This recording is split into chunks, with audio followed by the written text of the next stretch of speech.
என்னம்மா பேர் என்ன? செல்லம்மாள். ஆ செல்லம்மாள். செல்லம்மாள். செல்லம்மாள் பழம் விற்கிற பழம் அழகான பரும்பெரும் பழமாக விற்கிது. சாத்துக்குடி பழம். பழம் கிலோ என்ன விலை? 100 ரூபா. 300 அப்படி தர மாட்டியா? 100 ரூபா. 100 ரூபா தானா? நான் சின்ன பிள்ளைக்கும் இந்த மாதிரி பழம் தான் வரும். இப்போ அந்த பழம் மெட்ராஸுக்கு தான் திருப்பி வருது. 100 ரூபாய். 5 கிலோ வாங்கினா எவ்வளோ தருவா? 5 கிலோ வாங்கினா நீங்களே கணக்கு போடுங்க. 500 ரூபா. 500 ரூபா குறைச்சி தர மாட்டியா மொத்தமாக வாங்கினா?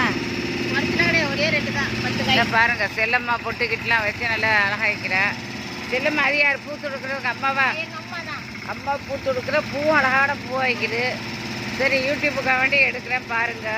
நொங்கு ஜூஸ் போடுங்க. ஆ நொங்கு ஜூஸ் 50 ரூபா. நொங்கு ஜூஸ் 50 ரூபா. அது யார் மாப்பிள்ளையா? நம்மளுக்கு தான். சரி சரி. எங்க கூட அங்கே பண்ணாக்கி தருத்தான். அங்கே போயிட்டு போடுங்க. விருந்துக்கு போகிறேன். ஆமாம். சரி சரி. கிருமிப்பழம், ரோஸ் மிளகு, சாத்துக்குடி. சாத்துக்குடி தான் ரொம்ப அழகாக வைக்குது பார்க்க. சாத்துக்குடி தான் எனக்கு ரொம்ப விருப்பம். எனக்குற நல்லா பொடி தோலை சாறு சீசனா? சீசன்லாம் கிடையாது மேடம். இது எங்கேருந்து வருது இந்த சாத்துக்குடி? ஆந்திரா. ஆந்திராலேருந்து வருதான். அதான் அழகான பழமாக இருக்குது. ஆந்திரா அவளுக்கு பார்டர் தானே. பழம் அழகான பழமாக இருக்குது. சரி. அப்போ கரும்புச்சாறு கடை உங்கள் கடையா? மேடம் 4 கடை வச்சுக்குது பாருங்க. உழைப்பாருக்கு செல்வம் குறையாது. பார்த்துக்கங்க. என்ன பேர்? செல்லம்மாள். செல்லம்மாள். பாரு யூடியூப்பில் வரும் இது. சரியா? வைக்கிறேன்.